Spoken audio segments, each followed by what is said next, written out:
Capítulo 8. O rei amava incondicionalmente sua esposa, a rainha, e ela o amava com todo o seu coração. Algo assim só podia terminar em desgraça. Florence Delanoy, Contos e Lendas.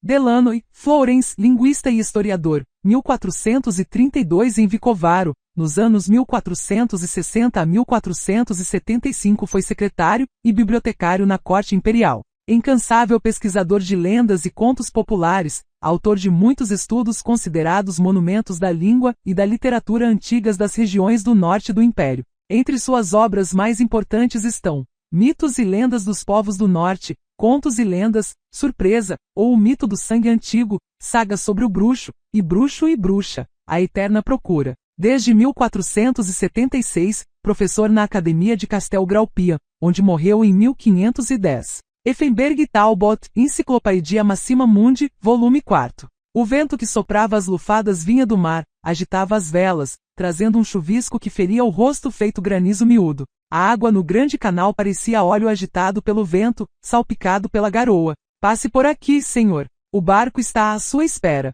Dijkstra deu um suspiro pesaroso. Já estava farto de viagens marítimas e ficou contente com os poucos instantes em que pôde sentir a pedra dura e estável à beira-mar. Estava aborrecido só pela ideia de mais uma vez ter que enfrentar a instabilidade do convés. Mas não havia o que fazer. Lanzeter, a capital de inverno de Covir, era diferente das outras capitais mundiais. No porto de Lanzeter, os viajantes que chegavam pelo mar desciam dos barcos no cais de pedra só para pegar outra unidade de navegação.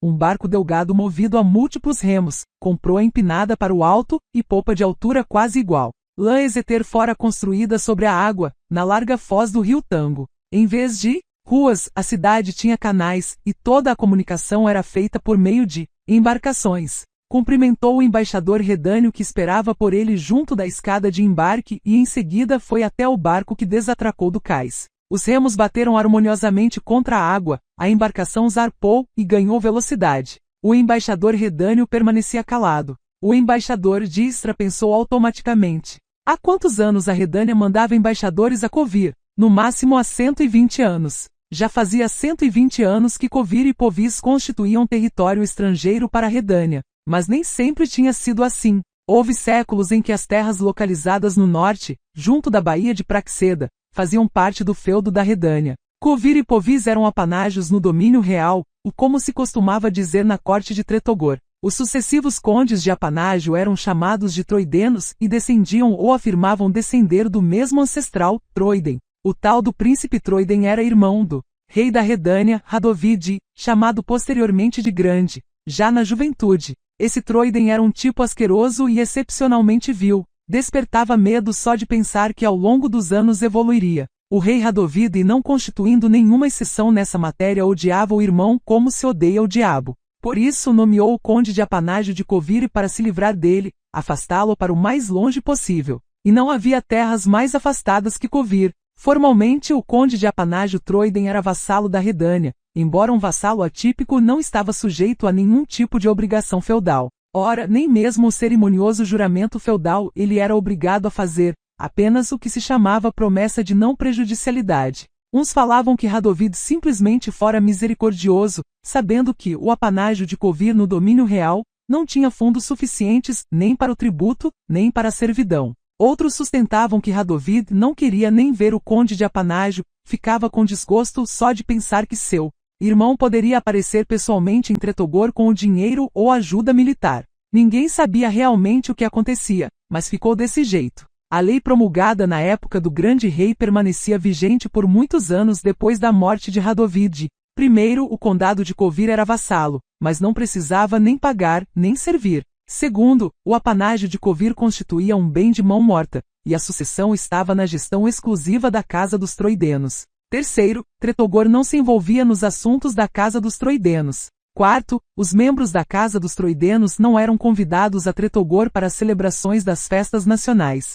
Quinto, nem em nenhuma outra ocasião. No geral, poucas pessoas se interessavam e sabiam o que acontecia no norte. As notícias sobre o conflito do Ducado de Covir com os feudos menores do norte costumavam chegar à Redânia indiretamente por Caeden. Eram notícias sobre as alianças e guerras com Enfors, Maliore, Creiden, Talgar e outros países insignificantes com nomes difíceis de guardar. Lá um governante conquistava outro e anexava seu território, um sujeito se unia a uma moça para compor uma aliança dinástica, alguém derrotava outro alguém e transformava as terras em seu feudo de forma geral, não se sabia bem quem, o que e por qual motivo. No entanto, as notícias sobre a guerra e os conflitos armados atraíram ao norte inúmeros assassinos, desordeiros, aventureiros e indivíduos de alma desassossegada que procuravam lucro e a possibilidade de aproveitar a vida. Vinham de todas as partes do mundo, até de países tão distantes como Sintra ou Rívia. Contudo, a grande maioria era constituída por cidadãos da Redânia e de Caéden.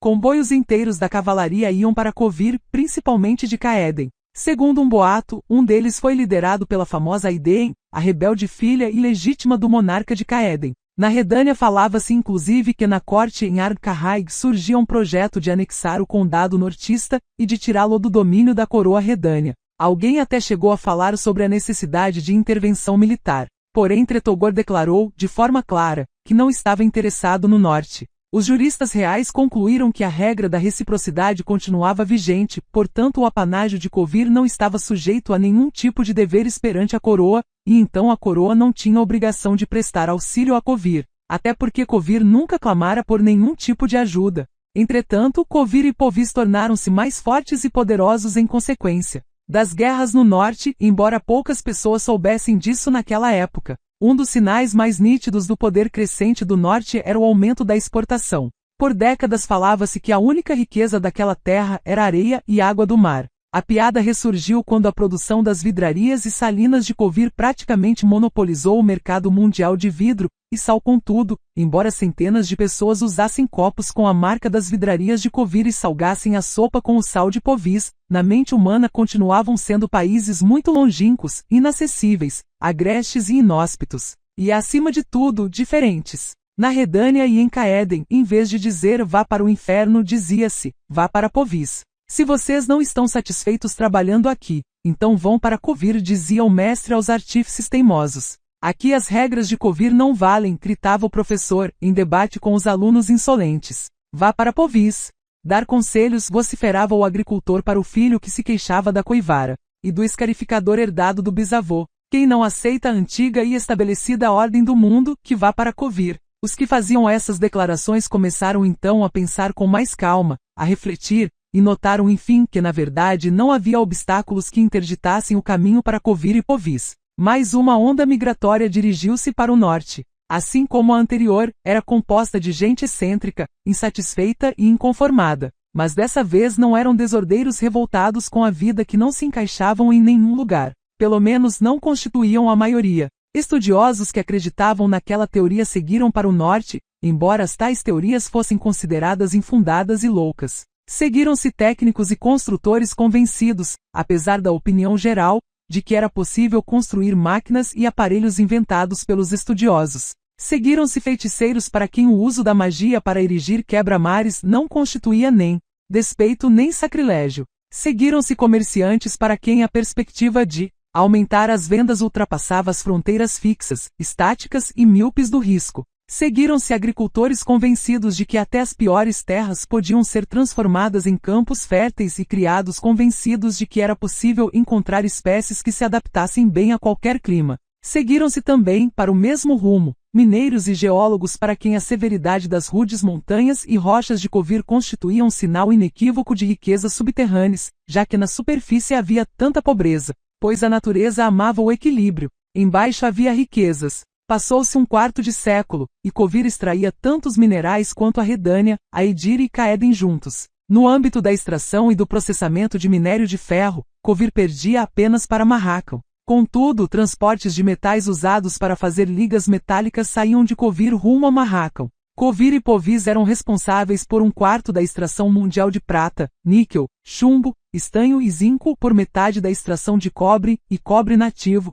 por 3/4 da extração de minérios de manganês, crômio, titânio e tungstênio, e pelo mesmo tanto de extração de metais em sua forma nativa, platina, ferro-aurum, criobelito e dimerítio, e por mais de 80% da extração mundial de ouro, o ouro com o qual Covir e Povis compravam, o que não se cultivava ou não se criava no norte, e o que Covir e Povis não produziam, não pelo fato de não ser possível ou não saberem produzir, mas simplesmente pelo fato de a produção não ser rentável. Um artesão de Covir ou Povis, filho de um imigrante que ali chegou com uma trouxa nas costas, ganhava agora 4 vezes mais que seu colega na Redânia ou em Temeria. Covir desenvolvia o comércio e queria manter relações comerciais com todo o mundo, em escala cada vez maior. Mas não podia. Radovid III é ligado pelo nome, assim como pela avareza. Sovinice a Radovid o Grande, seu bisavô, virou o rei da Redânia. Esse rei, chamado pelos hagiógrafos e aduladores de corajoso, e por todos os restantes de ruivo, notou aquilo que antes dele ninguém quisera notar. Porque a Redânia não chegava a ter nem um xelim do comércio gigantesco exercido por Covir, pois Covir era apenas um condado sem importância, um feudo, uma pequena joia na coroa da Redânia. Estava na hora de o vassalo coviriano começar a servir seu suzerano. Surgiu uma ótima oportunidade para implementar a ideia. A Redânia tinha um conflito fronteiriço com Aedir. Tratava-se, como sempre, do Vale do Pontar. Radovid III estava decidido a declarar guerra e começou a preparação. Promulgou um imposto especial para fins militares, chamado de dízimo de Pontar. Todos os servos e vassalos eram obrigados a pagá-lo, todos, sem exceção, inclusive o apanágio de Covir. Ruivo nutria grandes esperanças, pois 10% da renda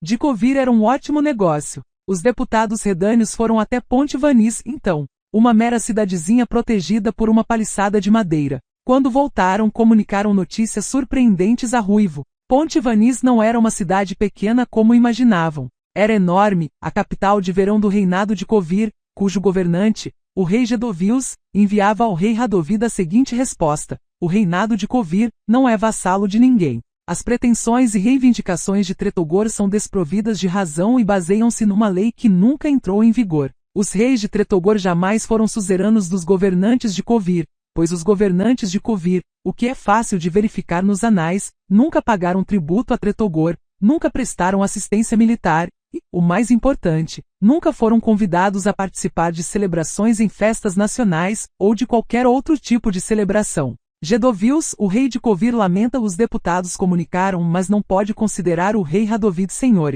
suzerano, muito menos pagar-lhe o dízimo, assim como nenhum dos vassalos ou subvassalos que respondem apenas ao senhorio coviriano, indo direto ao ponto, que Tretogor tome conta de seus assuntos e não se meta nos assuntos de Covir, um reinado autônomo. Ruivo foi tomado por uma raiva gélida. Reinado autônomo? Território estrangeiro? Tudo bem, trataremos Covir como domínio estrangeiro. Redânia, Caéden e Temeria, instigados por Ruivo, aplicaram uma tributação de represália e boicote contra Covir. Um comerciante de Covir, que se dirigia para o sul, era obrigado, contra sua vontade, a pôr toda a sua mercadoria à venda em uma das cidades redâneas e vendê-la ou voltar com ela. A mesma imposição foi aplicada ao comerciante do longínquo sul que se dirigia a Covir. Redânia exigiu uma tributação escandalosa sobre as mercadorias que Covir transportava por via marítima sem atracar nos portos redâneos ou temerianos. Era óbvio, os navios não queriam pagar, só pagava quem não conseguia fugir.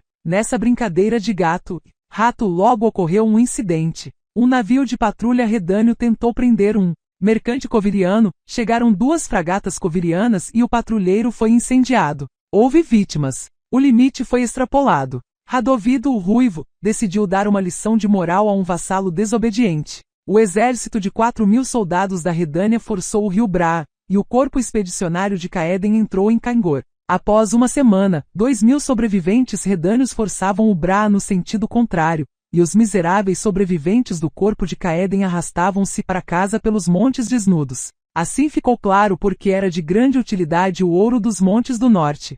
O exército fixo de Covir era composto de 25.000 profissionais experientes no campo de batalha e assaltantes, mercenários trazidos das regiões mais longínquas do mundo, de uma lealdade total à coroa de Covir devido ao soldo excepcionalmente alto e à aposentadoria garantida por contrato, sempre prontos a enfrentar qualquer perigo, sempre reconhecido com uma gratificação excepcionalmente alta a cada batalha vitoriosa. Esses soldados ricos eram conduzidos à batalha por comandantes experientes, talentosos e atualmente muito ricos que Ruivo e o rei Benda de Caéden conheciam bem, pois eram os mesmos que até pouco tempo serviam em seus próprios exércitos, mas surpreendentemente foram para a reserva e emigraram. Ruivo não era tolo e sabia aprender com os erros. Apaziguou os generais belicosos que queriam organizar uma cruzada, não ouviu os comerciantes que exigiam um bloqueio econômico, aplacou Benda de Caeden, faminto de sangue e vingança após o massacre de sua unidade de elite. Ruivo deu início às negociações. Não desistiu sequer quando foi humilhado, quando precisou engolir uma pílula amarga, pois Kovir concordou em negociar, mas apenas em seu território, em Lã-Ezeter. A montanha teve que se deslocar até o profeta. Iam então a Lã-Ezeter como requerentes, Dijkstra pensou, agasalhando-se com a capa. Como humildes suplicantes. Exatamente como eu hoje. A esquadra redânia adentrou a baía de Praxeda e dirigiu-se para o litoral de Kovir. A bordo do navio o almirante Alata, Radovid, o Ruivo, Benda de Caeden e o hierarca de Novigrad que os acompanhava no papel de mediador observavam com espanto os quebra-mares sobre os quais se erguiam muralhas e baluartes rotundos da fortaleza que protegia a entrada da cidade Ponte Vanis. E navegando de Ponte Vanis em direção ao norte, rumo à foz do rio Tango, os reis viram uma infinidade de portos, estaleiros e docas. Viram uma floresta de mastros e as velas alvejantes. Kovir, pelo que parecia, já estava preparado para bloqueios, retaliações e guerras tributárias. Kovir estava evidentemente pronto para dominar os mares. Alata adentrou a extensa foz do Tango e lançou âncora nas mandíbulas de pedra dos anteportos. No entanto, para espanto dos reis, mais uma viagem de barco os aguardava. A cidade de Lã-Ezeter não tinha ruas, apenas canais, entre eles o Grande Canal, que constituía a artéria principal, e o eixo da metrópole, o Grande Canal que se estendia desde o porto até a residência do monarca. Os reis entraram a bordo de galeras adornadas com um brasão e guirlandas áureo-escarlates nas quais Ruivo e Benda reconheceram, estarrecidos, a águia da Redânia e o unicórnio de Caeden. Navegando pelo Grande Canal, os reis e seu séquito observavam e mantinham silêncio. Na verdade, deveria ser dito que ficaram pasmos. Estavam enganados, achando que sabiam o que era riqueza e opulência, que não se surpreenderiam com ostentação e demonstrações de luxo. Navegaram pelo Grande Canal, passaram pela imponente sede do Almirantado e do Grêmio dos Comerciantes. Navegaram ao longo dos calçadões, cheios de uma multidão colorida que exibia rica vestimenta. Navegaram ao longo de magníficos palácios de magnatas e casas de comerciantes, residências que se refletiam nas águas do canal, num arco-íris de fachadas pomposas, apesar de incrivelmente estreitas, pois em Lã-Ezeter o imposto dependia do tamanho da fachada e aumentava à medida que ela se alargava. Nas escadas do palácio encenada a residência real de inverno, e o único edifício de fachada larga já os esperava o comitê de boas-vindas e o casal real, Gedovius, o monarca de Kovir, e sua esposa, Gema. O casal acolheu os convidados com cortesia, polidez e de forma típica. Caro titio Gedovius dirigiu-se a Radovid. Querido avô, Gema sorriu para Benda Gedovius, que era, obviamente, um dos troidenos. E Gema, pelo que descobriram, era descendente da rebelde Aiden que fugira de Caeden, em cujas veias corria o sangue dos reis de Ar-Carrai. O parentesco comprovado. Levantou os ânimos e despertou simpatia, mas não ajudou nas negociações. As crianças apresentaram as exigências sem rodeios. Os avós ouviram e assinaram um documento, chamado pelos descendentes de Primeiro Tratado de Ezeter. Para distingui-lo dos acordos posteriores, o primeiro tratado também levava o nome derivado das primeiras palavras de seu preâmbulo, Mare Liberum Apertum. O mar está livre e aberto. O comércio é livre. O lucro é sagrado. Ame o comércio e o lucro de seu próximo como se fosse seu. Dificultar o exercício de comércio e o ganho de lucro é equivalente a infringir as leis da natureza. E Kovir não é vassalo de ninguém. É um reinado autônomo, independente e neutro. Não parecia que Gedovius e Gema quisessem até pela própria gentileza fazer a menor concessão, algo que permitisse salvar a honra de Radovid e Benda. Mesmo assim, fizeram-no. Concordaram que Radovid, o Ruivo, usasse nos documentos oficiais o título vitalício de rei de Kovir e Povis, e Benda,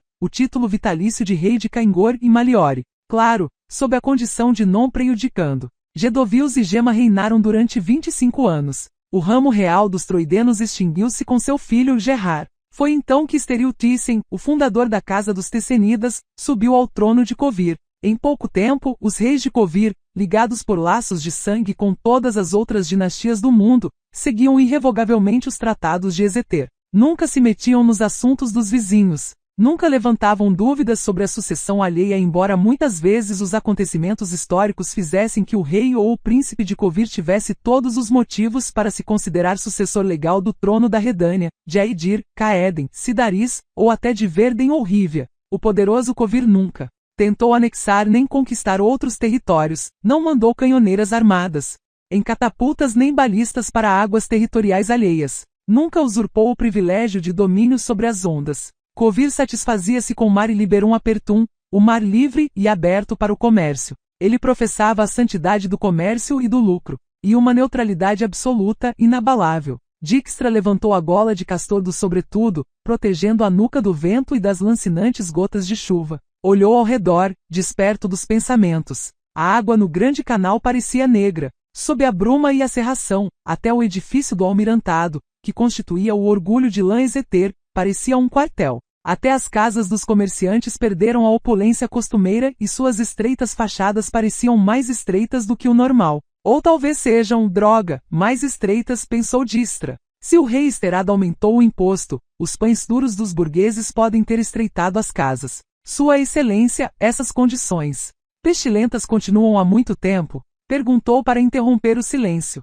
Irritante. Desde a metade de setembro, Conde respondeu o embaixador. Desde a lua cheia. Tudo indica que o inverno chegará cedo. A neve já caiu em Talgar. Pensei Dijkstra falou que em Talgar a neve nunca derretia. O embaixador olhou para ele, como se estivesse se certificando de que tinha sido uma piada, e não indício de ignorância. Em Talgar ele próprio arriscou-se a usar seu senso de humor. O inverno começa em setembro e termina em maio. As outras épocas são a primavera e o outono. Existe também o verão, em geral inicia na primeira terça-feira depois da lua nova, em agosto, e dura até a quarta-feira de manhã. Dijkstra não riu. Mas mesmo lá o embaixador ficou soturno. É raridade cair neve no fim de outubro. O embaixador, como a maioria da aristocracia redânia, detestava Dijkstra. Considerava um despeito pessoal a necessidade de receber e acolher o arquespião, assim como um insulto mortal.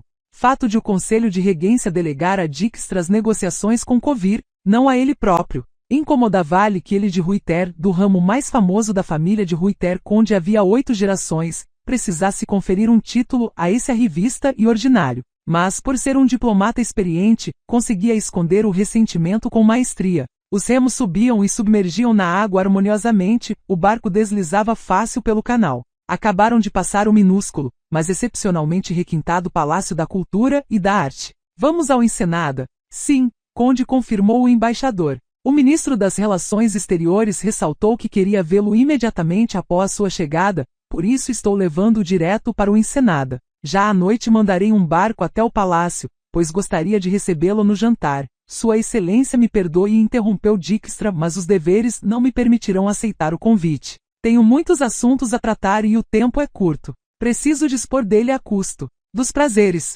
Jantaremos em outra ocasião, em tempos mais felizes e mais tranquilos. O embaixador curvou-se e, sem que ninguém percebesse, soltou um suspiro de alívio. Obviamente, entrou no Ensenada pela porta dos fundos e ficou muito contente com esse fato. Uma escada de mármore branco imponente, mas extremamente comprida, levava até a entrada principal da residência de inverno, começando do próprio grande canal e terminando na exuberante fachada sustentada por esbeltas colunas. As escadas que levavam a uma das entradas do fundo eram incomparavelmente menos impressionantes, mas muito mais práticas. Mesmo assim, Dijkstra subia mordendo os lábios e xingando baixinho para que os guardas, os lacaios e o mordomo que o escoltavam não o ouvissem. Dentro do palácio havia mais escadas e mais subidas à sua espera. Dijkstra disse mais um xingamento em voz baixa. Foi decerto a umidade, o frio e a posição desconfortável no barco que fizeram voltar a dor torpe e enfadonha no tornozelo destroçado e tratado com magia, e que reavivaram as más lembranças. Dijkstra rangeu os dentes. Sabia que o bruxo, responsável pelo seu sofrimento, também teve seus ossos quebrados. Nutria grande esperança de que ele também sentisse a mesma dor e desejava-lhe secretamente que esse incômodo o perturbasse por mais tempo e com a maior intensidade possível. Escurecia lá fora e os corredores do Ensenada estavam imersos na penumbra. No entanto, o caminho percorrido por Dijkstra atrás do taciturno mordomo estava iluminado por uma ala de lacaios com candelabros. E, diante da porta da câmara a qual o mordomo guiava, havia guardas com alabardas, tão eretos e rijos como se tivessem outra alabarda enfiada no rabo. Ali havia tantos lacaios posicionados com velas que a luminosidade chegava a ofuscar. Dijkstra estranhou a pompa daquela recepção. Entrou na câmara, e de súbito o estranhamento passou. Fez uma longa saudação. Seja bem-vindo, Dijkstra falou Sterad Thyssen, o rei de Covir Povis, Narok, Velhado e Talgar. Não fique aí na porta. Aproxime-se. Desistamos da etiqueta, é uma audiência informal. Sua Majestade, a esposa de Esterad, a rainha Zuleika, sem interromper sequer por um momento seu trabalho de crochê, respondeu ao cortês gesto de Dijkstra com um aceno que demonstrava uma leve distração. Não havia viva alma na enorme câmara além do casal real, exatamente assim Esterado notou o olhar. Conversaremos a três pares de olhos, pois algo me diz que assim será melhor. Dijkstra sentou-se na cadeira indicada, de frente para Esterad. Os ombros do rei estavam cobertos com uma capa carmesim revestida de pele de arminho, e na cabeça, ele usava um chapéu de veludo que combinava com a capa. Assim como todos os homens do clã dos Tessenidas, ele era alto, de estatura forte e extremamente vistoso. Sempre mostrava aparência saudável e vigorosa, feito um marinheiro que acaba de chegar. Do mar sentia-se até a água salgada e a brisa fria. Assim como acontecia com todos os Tessenidas, era difícil determinar sua idade exata. Olhando para o cabelo, a pele e as mãos, os aspectos que mais demonstravam a idade, era possível estimar que ela tivesse em torno de 45 anos. Dijkstra sabia que o rei tinha 56. Zuleika, o rei inclinou-se para a rainha, olhe para ele. Se você não soubesse, diria que é espião? A rainha Zuleika tinha estatura baixa, era corpulenta e feia, mas de tal maneira que despertava simpatia. Vestia-se de uma forma bastante peculiar para mulheres com esse tipo de beleza, escolhia os elementos de vestimenta de tal forma que ninguém percebesse que não era sua própria avó. Conseguia esse efeito usando vestidos soltos, de corte indefiníveis, e de tonalidade opaca, além de uma coifa amarrada na cabeça, herdada dos ancestrais. Não se maquiava, nem usava adornos. O bom livro falou em voz baixa e suave e nos ensina a ter moderação ao avaliar o próximo, pois um dia ele também nos avaliará, e tomara que não se baseie nas aparências. Esterad Thyssen lançou à esposa um olhar afetuoso. Era notório que o rei amava a rainha incondicionalmente, um amor que durante 29 anos de casamento não diminuíra, nem um pouco. Pelo contrário, ardia com uma chama cada vez mais fulgurante e mais intensa. Esterad dizia-se, nunca traíra Zuleika. Dijkstra não acreditava muito em algo tão improvável. Ele próprio 3 vezes tentou providenciar, ou até mesmo entregar, agentes atraentes, belíssimas, maravilhosas fontes de informação. Mas tudo em vão. Gosto de deixar as coisas claras, disse o rei, por isso lhe direi logo, Dijkstra, porque decidi falar com você pessoalmente. Há várias razões. Primeiro, sei que você não se deixa seduzir pela corrupção. A princípio garanto a honestidade de meus funcionários, mas para que expô-los a tentações, provas difíceis? Que quantia você ia propor? Ao ministro das Relações Exteriores, 1000 coroas de Novigrad, respondeu. Espião sem pensar 2 vezes. Se ele barganhasse, ofereceria até 1500. É por isso que eu gosto de você, disse Esterad Thyssen após um momento de silêncio. Você é um tremendo filho da puta. Você me faz lembrar minha juventude. Olho para você e me vejo nessa idade. Dijkstra agradeceu com um aceno da cabeça. Era apenas 8 anos mais novo que o rei. Tinha certeza de que Esterad sabia disso perfeitamente. Você é um tremendo filho da puta, repetiu o rei, e ficou sério. Mas um filho da puta honesto e decente, o que é raridade nestes tempos malditos. Dijkstra fez mais uma reverência. Veja, continuou Esterad, em qualquer país é possível encontrar pessoas fanáticas pela ideia de ordem social, entregues a essa ideia, estão prontas a fazer tudo por ela, inclusive matar, pois, de acordo com o raciocínio delas, o fim justifica os meios e muda o significado dos termos. Elas não matam, simplesmente salvam a ordem. Elas não torturam, não recorrem à chantagem, garantem a razão do Estado e lutam pela ordem. A vida do ser humano, caso ele cometa alguma transgressão contra a ordem estabelecida, não vale nada, simplesmente lhes é indiferente. Esse tipo de gente não aceita que a sociedade a qual servem seja composta de seres humanos. Esse tipo de gente tem visão curta, e essa visão impede que enxerguem outros seres humanos. Nicodemus de Bute Dijkstra não se aguentou. Quase, mas não acertou. O rei de Kovir lançou um largo sorriso, deixando à mostra os dentes brancos como mármore. Visogota de Corvo, menos conhecido, mas também um bom ético e filósofo. Leia, recomendo muito. Talvez haja lá em sua terra algum livro dele. Quem sabe ainda não tenham queimado todos? Mas vamos ao ponto, sejamos práticos. Você, Dijkstra, também faz uso de intrigas, corrupção, chantagem e tortura, sem nenhum escrúpulo. Não pensa 2 vezes na hora de mandar assassinar ou condenar alguém à pena de morte.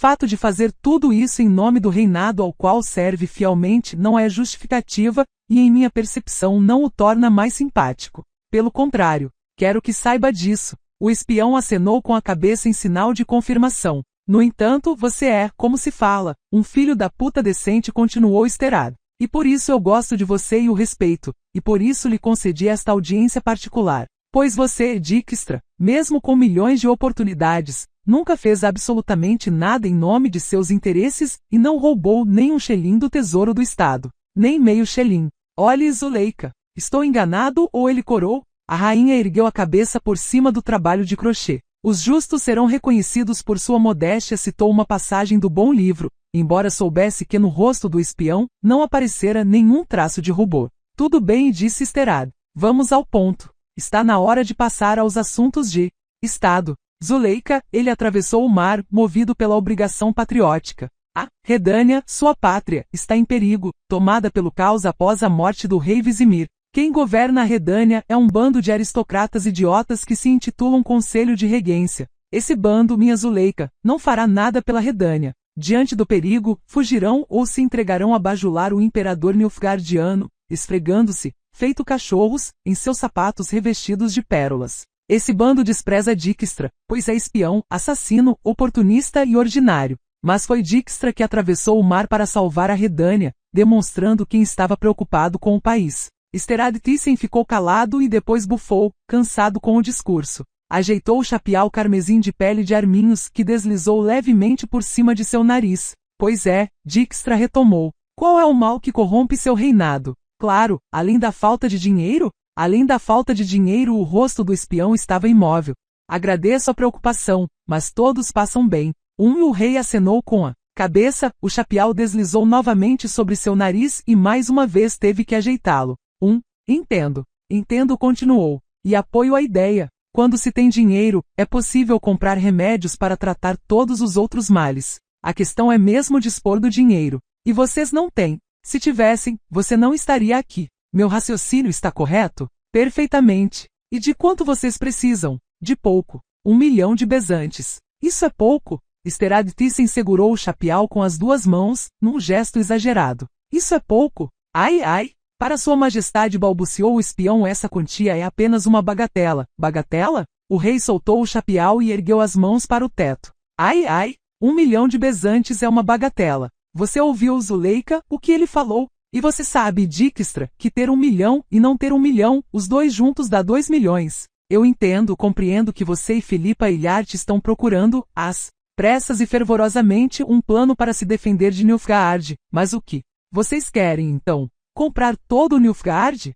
Dijkstra não respondeu. Zuleika estava imersa no trabalho de crochê. Por um momento Sterad fingiu admirar as ninfas nuas na pintura do teto. Venha cá, levantou-se de súbito e acenou para o espião. Aproximaram-se de uma enorme pintura em que o rei Jedovils, sentado num cavalo branco, apontava para algo com o cetro, mostrava à tropa algo que não cabia na tela, de certo o rumo correto. Sterad tirou do bolso uma pequena varinha dourada, tocou com ela na moldura do quadro, e proferiu um encantamento em voz baixa. Jedovils e o cavalo branco desapareceram, e no lugar deles surgiu o mapa de relevo dos territórios conhecidos. O rei tocou com a varinha no botão prateado posicionado no canto do mapa e mudou a escala num passe de mágica, restringindo a superfície visível do mundo ao Vale do Jaruga e aos 4 reinados. Nilfgaard está marcado em azul, esclareceu. E vocês, em vermelho. O que está vendo? Olhe para cá. Dijkstra desviou o olhar dos outros quadros, na grande maioria representavam arte erótica e cenas marítimas.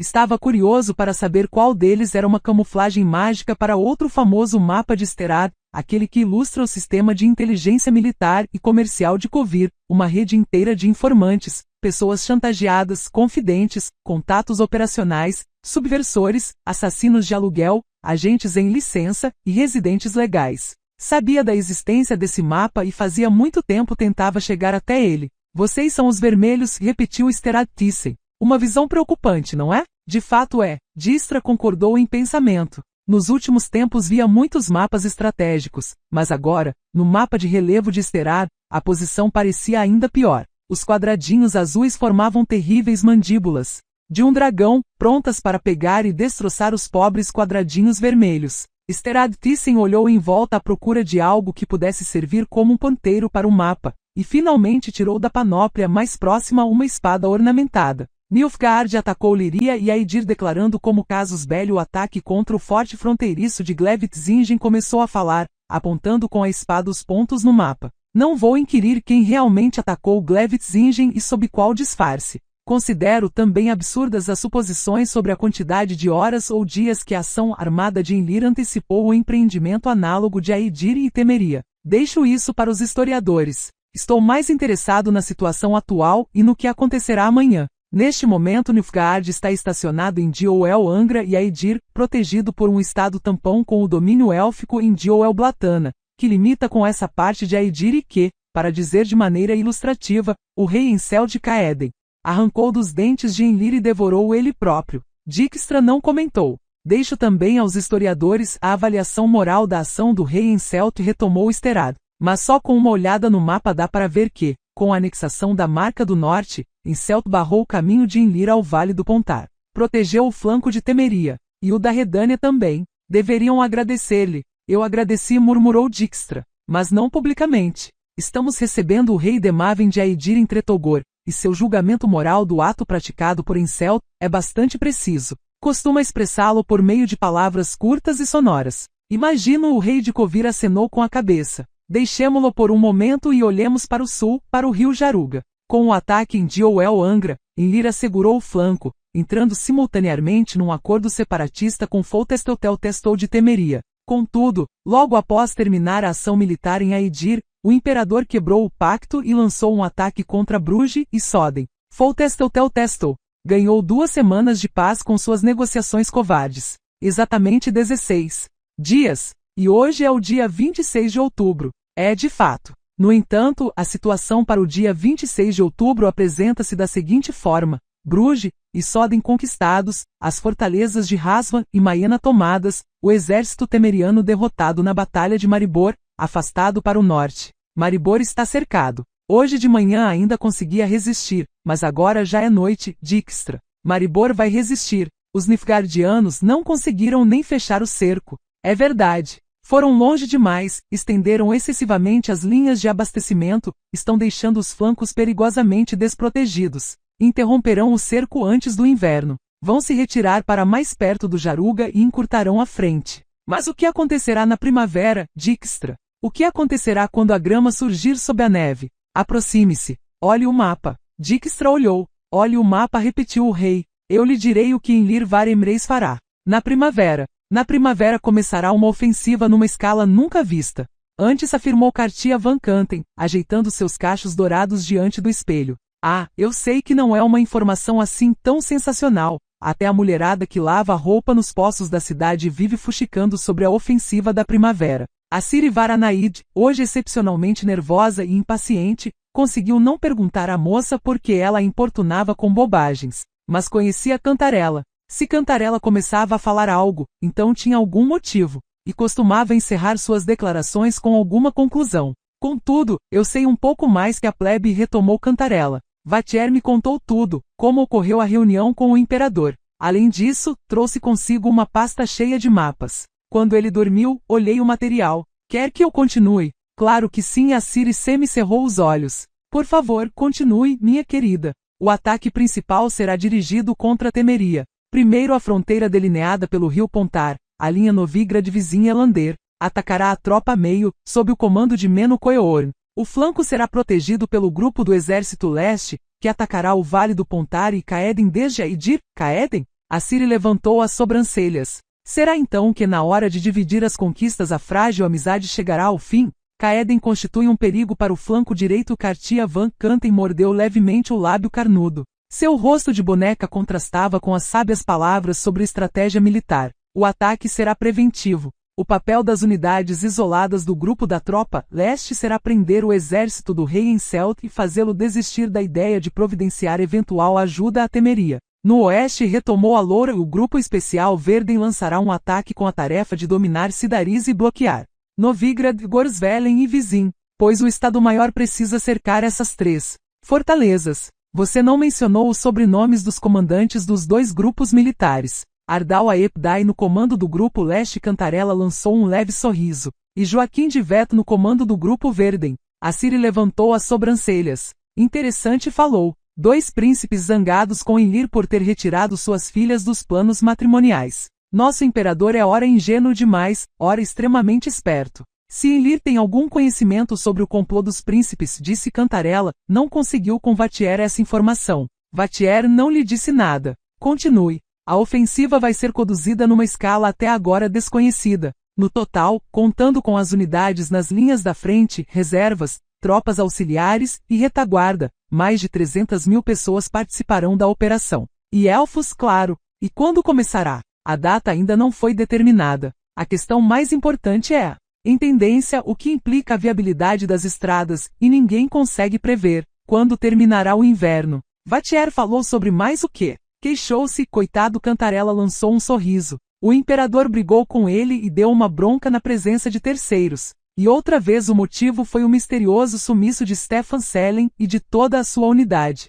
Enlir chamou Vatier publicamente de bobo e incompetente, que, em vez de fazer as pessoas desaparecerem sem deixar vestígio, eram surpreendidas com esse tipo de desaparecimento. E criou em cima disso um jogo de palavras maldoso que Vatier não conseguia repetir com exatidão. Depois o imperador perguntou, em tom de brincadeira, se isso não significava a criação de outra organização secreta que lhe era desconhecida. Nosso imperador é esperto, acertou na mosca. Acertou, mesmo, murmurou. Que mais, Cartia? O agente que foi infiltrado por Vatier na unidade de Selen, e que também desapareceu, chamava-se Neratin Seca. Vatier deve estimá-lo muito, pois está bem abalado com o desaparecimento dele. Eu também, Aciri pensou. Estou triste com o desaparecimento de Gedia Mequecer. No entanto, ao contrário de Vatier de Ridialps, logo saberei o que aconteceu. E Riense. Vatier não se encontrou mais com ele? Não falou nada. Ambas ficaram em silêncio por um momento. O gato sentado no colo de Aciri soltou um miado intenso.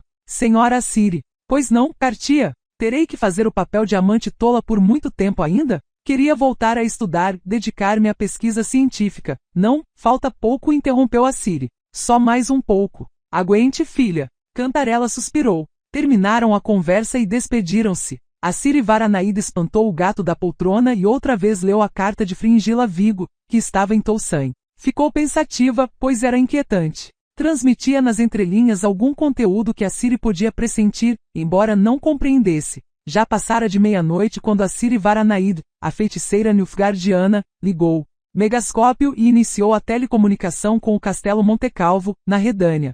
Filipa Ilhart estava com uma camisola curtinha de alças fininhas, e em sua bochecha, e no decote havia marcas de batom. Aciri esforçou-se muito para conter a expressão de desgosto. Nunca, absolutamente nunca conseguirei entender esse tipo de coisa, pensou. E nem quero. Podemos falar à vontade? Filipa fez um gesto largo com a mão, envolvendo-se com uma esfera mágica de descrição. Agora sim, tenho informações. Aciri começou a falar em tom seco que não são assim tão sensacionais, pois até a mulherada que lava a roupa nos poços na cidade fuxica sobre o assunto. No entanto, toda a Redânia, disse Sterad Thyssen olhando para seu mapa, consegue neste momento colocar 35.000 soldados na frente, e entre eles 4.000 da cavalaria pesada. Claro, são números aproximados. Dijkstra acenou com a cabeça. A conta estava absolutamente certa. Demaven e Mev tinham um exército parecido. Enlir acabou com eles em 26 dias. O mesmo acontecerá com as tropas da Redânia e Temeria, se vocês não se fortalecerem. Apoio sua ideia, Dijkstra, sua e de Filipa Ilhart. Vocês precisam de tropas. Precisam de uma cavalaria pronta para lutar, bem treinada e bem equipada. Vocês precisam de uma cavalaria que valha por volta de 1 milhão de bezantes. O espião confirmou com um aceno da cabeça que essa conta também estava certa. Como você sem dúvida sabe, Kovir sempre foi, e sempre permanecerá neutro. O que nos une ao Império Nilfgaardiano é um tratado assinado ainda por meu avô, Steril Thyssen, e pelo imperador Fergus Varemres. Esse tratado não admite que Kovir apoie os inimigos de Nilfgaard por meios militares, nem com dinheiro dedicado a esse fim. Quando Enlir Varemres sufocar Temeria e a Redânia, Dijkstra Tussil olhará para o norte. Enlir não se satisfará apenas com o que já tem. Pode acontecer que, de repente, seu tratado não valha nada. Acabamos de falar de Foltestelteltest ou de Temeria, que através dos acordos com Nilfgaard conseguiu comprar apenas 16 dias de paz, Ó meu caro, revoltou-se Esther. Não se pode argumentar dessa maneira. Os tratados são que nem casamento. Não se realiza um casamento pensando em traição, e depois de casado não se levantam suspeitas. E se alguém não se conformar com isso, que não se case, pois não se pode virar corno sem ser casado, mas é preciso admitir que o medo de levar um chifre é uma desculpa ridícula e boba para uma solteirice forçada. E os chifres não são uma questão a ser analisada num casamento. O que aconteceria se você não analisa essa questão até de fato levar um chifre, e quando você levar não haverá nada a ser discutido. E já que estamos abordando o assunto de chifres, como está o marido da formosa Marie, a Marquesa de Mercy, o ministro do Tesouro da Redânia? Sua Majestade Dijkstra fez uma mesura rígida. Tem ótimos informantes. Tenho, sim, admitiu o rei. Você ficaria surpreso se soubesse quantos e como são bons. Mas você não precisa envergonhar-se dos seus. Esses que você tem na minha corte, aqui e em Ponte Vanis. Oh, juro que todos eles merecem os mais altos elogios. Dijkstra nem piscou os olhos. Em Lir Varemres também tem alguns bons agentes bem posicionados. Esther continuou olhando para as ninfas na pintura do teto. Por isso repito, a razão do estado de Covir é a neutralidade e a regra pacta sunt servanda. Covir não quebra os acordos realizados. Covir não quebra um acordo nem para fazer que o outro antecipe a quebra de um acordo. Atrevo-me a observar que a Redânia não está tentando persuadir Covir a quebrar os tratados, disse Dijkstra. A Redânia não está de forma alguma procurando uma aliança ou ajuda militar de Covir contra Nilfgaard. A Redânia quer que Covir lhe empreste uma pequena quantia em dinheiro que será devolvida. Já os vejo devolvendo o dinheiro, interrompeu. Rei, mas isso é só um exercício intelectual, pois não lhes emprestarei nenhum xelim. E não me venha com jogadas hipócritas, Dijkstra, pois elas combinam com você como um babador num lobo. Você tem algum outro argumento sério, sábio e certeiro? Não tenho. Você teve sorte, falou Esther Thyssen após um momento de silêncio, de ter virado espião.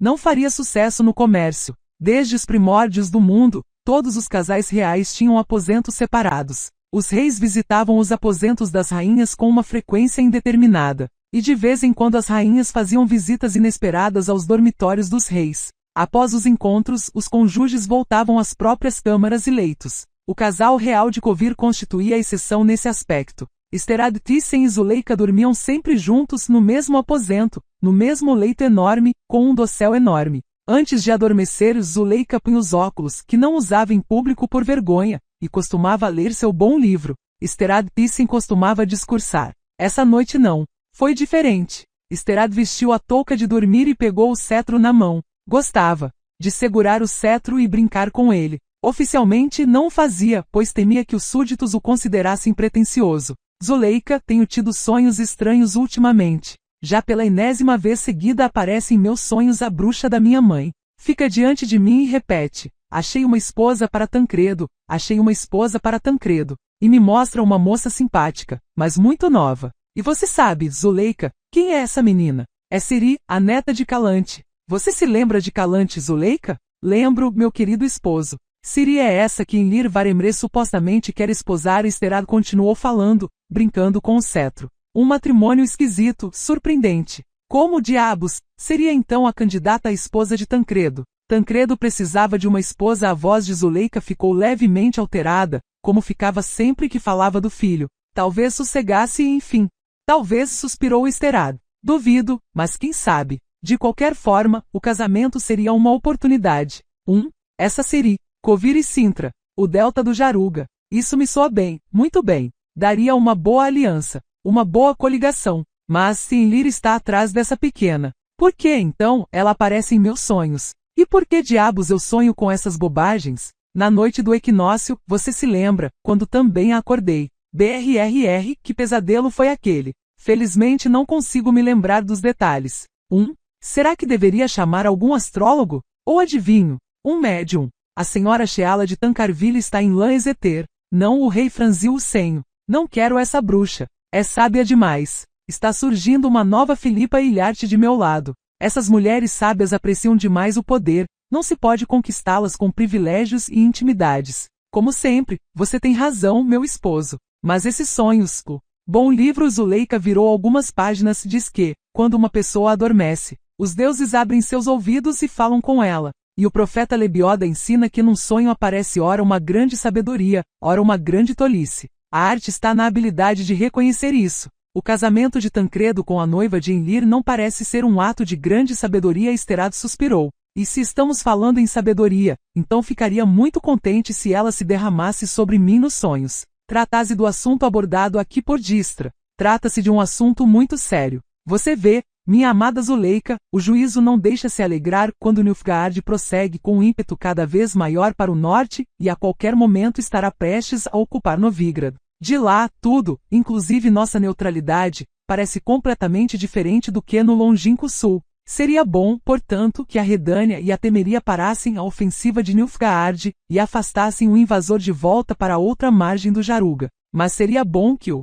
fizessem com nosso dinheiro. Você está me ouvindo, amada esposa? Estou sim, esposo. E o que você acha disso? Toda a sabedoria está contida no bom livro. E seu bom livro diz o que fazer quando chega um tal de Dijkstra e pede que você lhe empreste 1 milhão? O livro Zuleika piscou por cima dos óculos, não fala nada sobre o dinheiro sujo, mas em uma das passagens lê-se o seguinte: maior é a felicidade de dar do que de receber, e nobre é ajudar o pobre com a esmola. Está escrito, distribua tudo, pois isso tornará sua alma nobre. E a braguilha e um barrigão o tornarão vazio, murmurou Esterhazy Thyssen.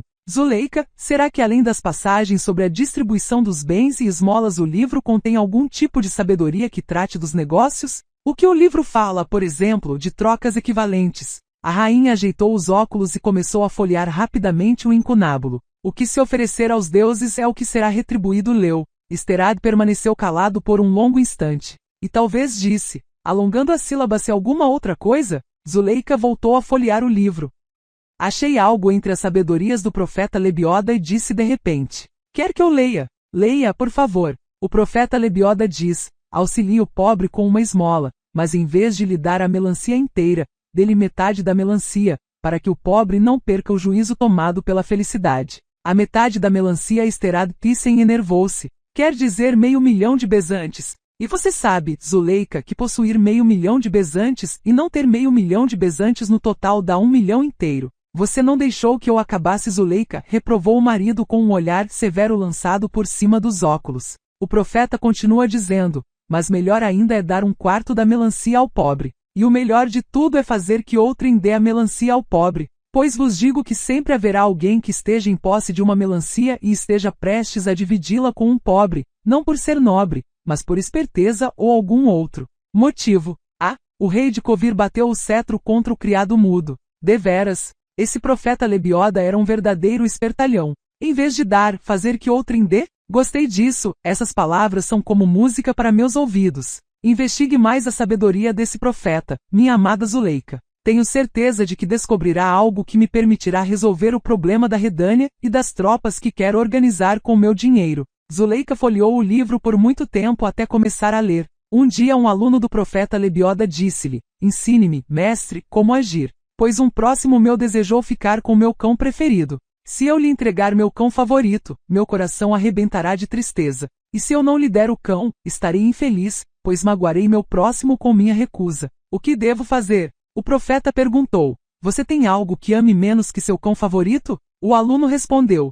Tenho, mestre, um gato que apronta e dá constantes prejuízos. E não o amo nem um pouco. Então o profeta Lebioda disse. Pegue esse gato que apronta e lhe dá constantes prejuízos e entregue-o a seu próximo. Você terá satisfação em dobro. Você se livrará do gato e fará seu próximo feliz. Pois na maioria dos casos o próximo não quer o presente, ele quer ser presenteado. Esterhazy permaneceu calado por um tempo com o senho franzido. Zuleika? Perguntou enfim. Será que foi o mesmo profeta? Pegue esse gato que apronta, eu ouvi da primeira vez. Gritou o rei, mas baixou a voz logo em seguida. Perdoe-me, amada. A questão é que não sei o que os gatos têm a ver com. Calou-se e mergulhou em seus pensamentos. Após 85 anos, quando a situação mudou, e já era seguro falar sobre certos assuntos ou pessoas, Guiscard de Vermeulen, o duque de Creyden, neto de Esterhazy Thyssen, o filho de sua filha mais velha, Galdemunda, começou a discursar. O duque Guiscard já era ancião, mas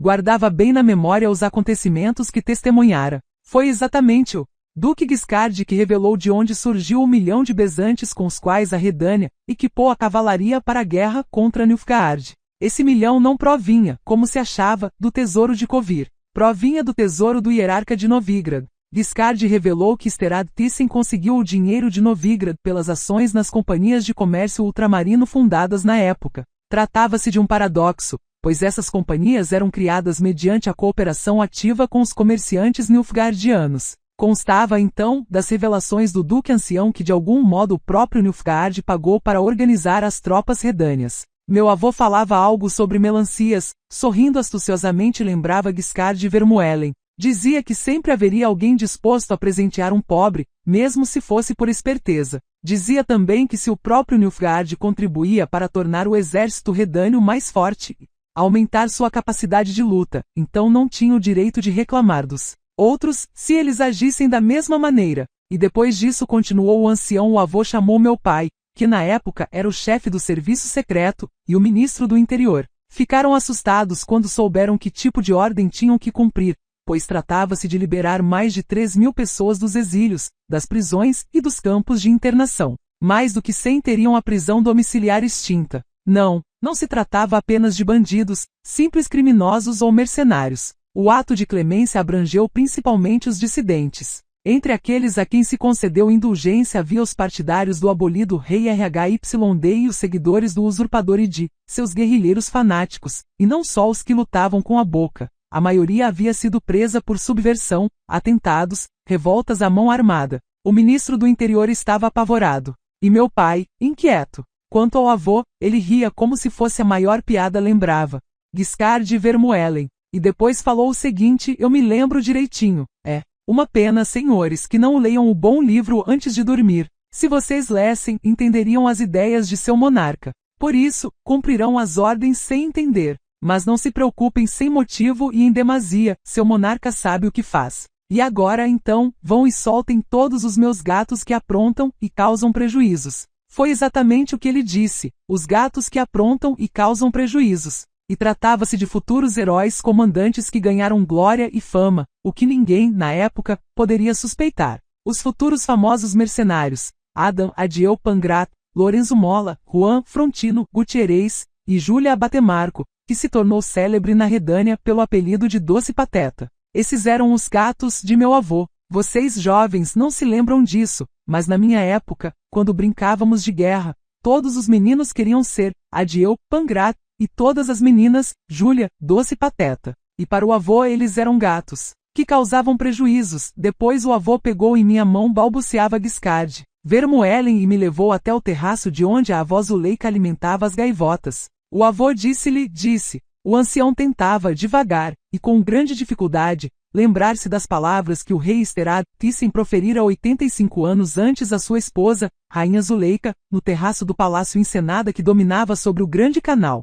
Você sabe, minha amada esposa, que percebi mais uma sabedoria na sabedoria do profeta Lebioda, uma que me providenciará uma vantagem a mais ao presentear a Redânia com os gatos que aprontam. Os gatos, minha Zuleika, voltarão para casa. Os gatos sempre voltam para casa. E quando meus gatos voltarem, quando trouxerem o soldo, as conquistas, a riqueza, eu vou meter um imposto neles. A última conversa do rei Esterad Thyssen com Dijkstra ocorreu a sós, sem Zuleika. No chão da sala gigantesca brincava um menino de mais ou menos 10 anos, mas ele ainda não sabia contar, e além disso, estava tão ocupado com seus soldados de chumbo que não prestava nenhuma atenção aos participantes da conversa. É Guiscard, esclareceu Esterad, apontando para o menino com um aceno da cabeça. Meu neto, filho de minha Galdemunda e aquele vagabundo, príncipe Vermuellen. Mas esse pequeno Guiscard é a única esperança de Covir, se Tancredo Thyssen for comprovadamente. Se alguma coisa acontecer com Tancredo, Dijkstra conhecia o problema de Covir,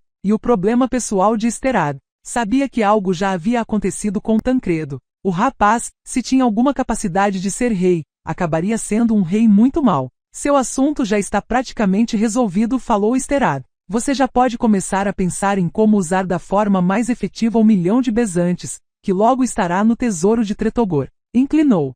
Se pegou, às escondidas, um cavalariano com uma espada erguida, um dos soldados de chumbo pintados com cores intensas que pertenciam a Guiscard. Pegue isto e esconda bem. O sujeito que lhe mostrar outro soldado igual será meu emissário, mesmo se não parecer, mesmo se você não acreditar que ele é meu homem e está por dentro do assunto de nosso milhão. Todos os outros serão provocadores e devem ser tratados como tais. A Redânia não esquecerá esse gesto. Sua Majestade Dijkstra fez uma mesura. Eu também gostaria de declarar, pessoalmente, minha gratidão. Não declare, mas me dê esse 1000 que você planejava usar para garantir os favores de meu ministro. Então os favores do rei não merecem suborno? Sua Majestade se rebaixará, sim, senhor. Me deu dinheiro, Dijkstra. Possuir 1000 e não ter 1000, dá 2000. Eu sei. Na ala distante do Ensenada, numa câmara de dimensões muito menores, a feiticeira Sheala de Tancarville ouviu, concentrada e séria, o relato da rainha.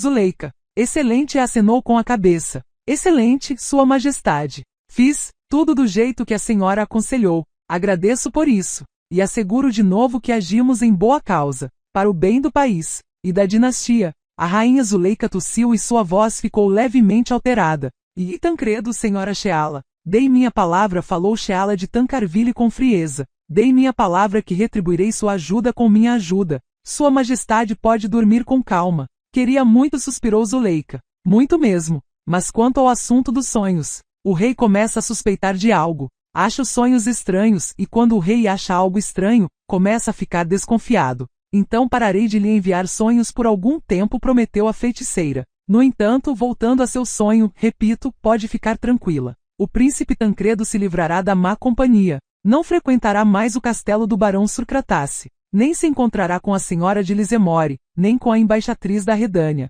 Não. Visitará essas pessoas? Jamais? Essas pessoas de quem falamos, um brilho estranho reluziu nos olhos escuros de Sheala de Tancarville. Não se atreverão a convidar e desviar o príncipe Tancredo para o mau caminho. Jamais se atreverão a fazer isso. Estarão, pois, conscientes das consequências. Eu garanto. Garanto também que o príncipe Tancredo voltará a estudar e será um aluno assíduo, sério, e um jovem tranquilo. Deixará também de correr atrás de um rabo de saia. Perderá o fôlego, até o momento em que lhe apresentarmos Cirila, a princesa de Cintra. Ah, se eu pudesse acreditar nisso! Zuleika fez um gesto de desespero e ergueu os olhos em súplica. Se eu pudesse acreditar nisso! Sua Majestade, às vezes é difícil acreditar no poder da magia. Sheala de Tancarville sorriu, até para seu próprio espanto. Aliás, deveria ser mesmo assim. Filipa Ilharte ajeitou em sua camisola transparente as alças finíssimas como teia de aranha. Apagou do decote o vestígio de batom. Uma mulher tão sábia, Sheala de Tancarville pensou, com um leve desgosto, e não consegue segurar os hormônios. Podemos conversar? Filipa envolveu-se com a esfera de descrição. Agora sim, tudo resolvido em Covir com resultados positivos. Obrigada. Dijkstra já partiu? Ainda não. Por que está demorando? Está no meio de uma longa conversa com Esterad Thyssen. Sheala de Tancarville contorceu os lábios. Gostaram um do outro de forma estranha, o rei e o espião. Você conhece essas piadas sobre nosso clima, Dijkstra? E que em Covir há apenas 2 estações do ano, o inverno e agosto. Conheço. E você sabe como saber que começou o verão em Covir? Não. Como? A chuva torna-se um pouco mais morna. Ah!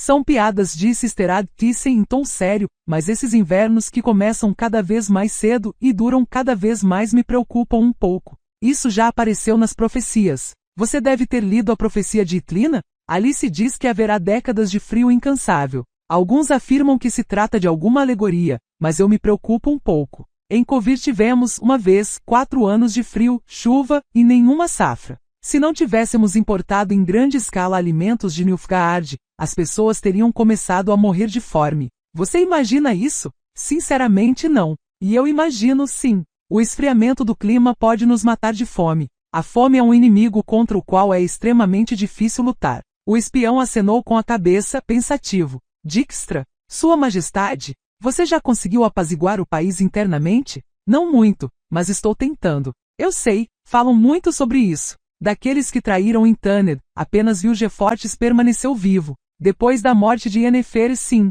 Sua Majestade sabe que Yennefer morreu? Foi no último dia de agosto, em circunstâncias misteriosas, no famoso abismo de Sedna, entre as ilhas de Celiligi e o cabo Peixe de Mar. Yennefer de Vengerberg, disse Esterad devagar. Não era traidora. Tampouco era cúmplice de Vilgefortes. Se quiser, providenciarei provas. Não quero, respondeu Dijkstra após um momento de silêncio. Ou talvez eu queira, mas não agora. Agora é mais cômodo para mim considerá-la traidora. Entendo. Não confie nas feiticeiras, Dijkstra. Principalmente em Filipa. Nunca confiei nela, mas precisamos cooperar.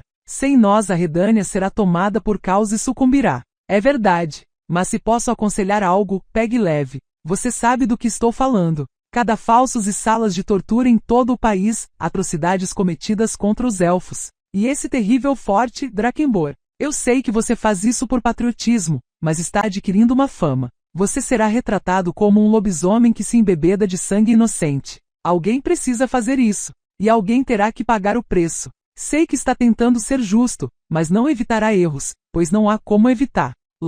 Tampouco há como permanecer limpo mergulhando em sangue. Sei que você nunca fez mal a ninguém por interesse próprio, mas quem acreditará nisso? Quem vai querer acreditar nisso? No dia em que a sorte virar, vão acusá-lo de assassinar os inocentes e de lucrar com isso. E a mentira é pegajosa, cola nas pessoas que nem piche. Eu sei, não lhe darão nenhuma chance de se defender. Nunca se dá chance a pessoas como você. E depois, quando tudo acabar, vão sujá-lo de piche. Tenha cuidado, Dijkstra. Tenho sim. Não vão me pegar. Pegaram seu rei, Vizimir. Ouvi falar que enfiaram o punhal em seu flanco até a empunhadura. O rei é um alvo mais fácil do que um espião. Não vão me pegar. Nunca vão me pegar. E não deveriam. Sabe por quê, Dijkstra? Neste mundo é preciso que exista algum tipo de justiça, caralho. Um dia lembraram-se da conversa, os dois. O rei e o espião. Dijkstra lembrou-se das palavras de Sterad em Tretogor quando ouviu os passos dos assassinos vindos de todos os lados, cercando-o por todos os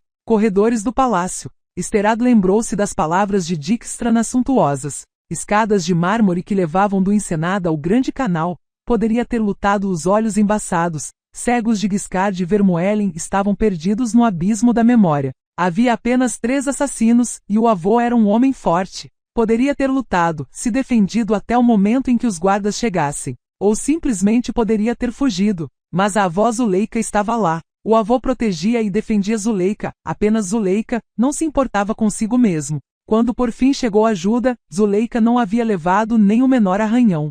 Sterad fora apunhalado mais de 20 vezes. Morreu após 3 horas, sem recuperar a consciência. Você leu o bom livro, Dijkstra? Não, majestade. Mas sei o que está escrito lá. Ontem, imagine, abriu ao acaso. E surgiu a seguinte frase: no caminho para a eternidade cada um vai pisar em suas próprias escadas, carregando seu próprio fardo. O que você pensa disso? Chegou minha hora, rei. Sterad, está na hora de eu carregar meu próprio fardo. Passe bem, espião. Passe bem, rei.